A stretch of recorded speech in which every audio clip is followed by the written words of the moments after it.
Hi అండి. ఈరోజు నేను బేసన్ లడ్డు చేస్తున్నానండి. ఇది నా కొడుకు ఇచ్చి పంపించాలా, అందుకోసమే చేస్తున్నాను. ఇది నెయ్యిలోనే చేయాలండి, చాలా బాగుంటుంది టేస్ట్. ఇది నేను ఎలా చేస్తానో చూడండి.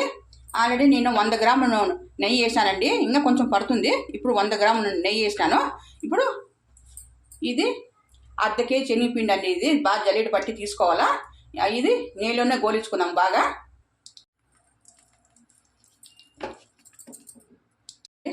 ఇది బాగా నెయ్యిలోనే మీడియం మంట మీద బాగా కలిదిప్పుకుంటాం. మధ్య మధ్యలో బాగా ఇది చేయాలండి. ఇది నెయ్యిలోనే బాగా వేపాలి. ఇది చూడండి, ఎక్కువ హెవీ మంట పెట్టకూడదండి. ఇది సన్న మంట మీద నిదానంగా చేసుకోవాలండి. ఇది కొంచెం లేట్ అవుతుంది, అయినా బాగా చాలా టేస్ట్ ఉంటుందండి. ఇది లేదా సరిగ్గా వేపకపోతే ఇది పచ్చివాసన వస్తుందండి శనగపిండి.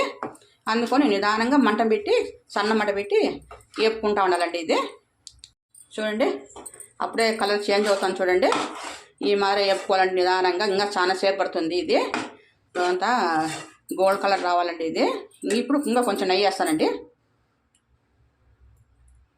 కొంచెం నెయ్యి ఎక్కువే పడుతుందండి. ఇది ఎందుకంటే నెయ్యిలోనే చేయాలి కాబట్టి చాలా బాగుంటుంది టేస్ట్. ఇది ఇంకా నెయ్యిలోనే గోలించి కొంచెం ప్లేట్ పెట్టి మళ్ళీ మగ్గిద్దాము రెండుసేపు.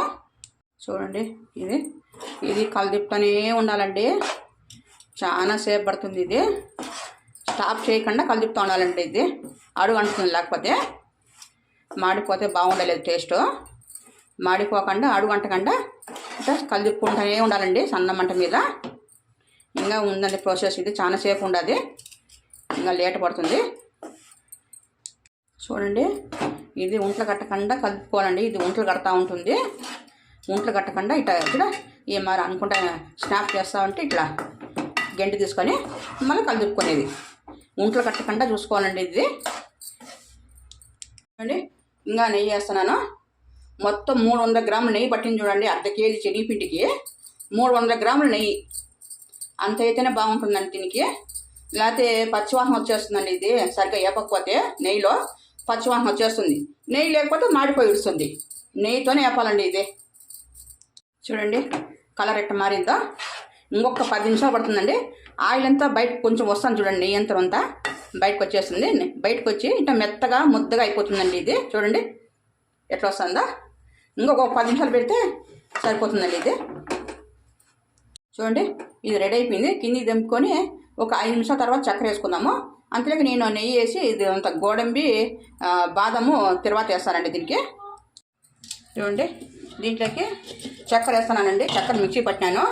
అర్ధ కేజీ శనగపిండికి నేను 1/4 కేజీ చక్కెర మిక్సీ పట్టినాను, యాలక్ వేసి. మీరు స్వీట్ ఎక్కువ తినాలనుకుంటే మీరు ఎక్కువ వేసుకోవచ్చు. చూడండి,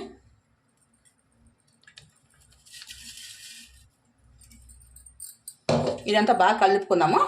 చూడండి, జీడిపప్పు గోడం వేసి నెయ్యి వేసి తర్వాత పెట్టాను. ఇది బాగా కలుపుకొని మూత పెట్టి కొంచెం గోరువెచ్చగైనాక ముద్దలు చేసుకున్నామండి. ఇది అంతా బాగా కలిపి పెట్టాను. గోరువెచ్చగైనాక కొంత ముద్దలు చేసుకునేస్తాము. ప్లేట్ ముచ్చేస్తాం. చూడండి, కొంచెం గోరువెచ్చగా అయిపోయింది. ఇది గోరువెచ్చగా ఉండదు.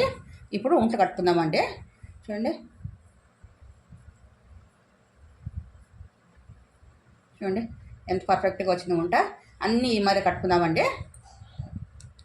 చూడండి, రెడీ అయిపోయిన బేసన్ లడ్లు అన్నీ చూడండి. సుమారుగా ఒక 25-30 అయినాయి చూడండి బేసన్ లడ్లు. ఇది మంచి ఫుడ్ అండి. చాలా వీక్ ఉండే వాళ్ళకి చేసి పెట్టామంటే చాలా బాగుంటుందండి. ఇది హెల్తీకి. మరి మీరు కూడా ట్రై చేయండి. ట్రై చేసి ఎలా ఉందో కామెంట్ బాక్స్లో పెట్టండి. Please like and share, subscribe.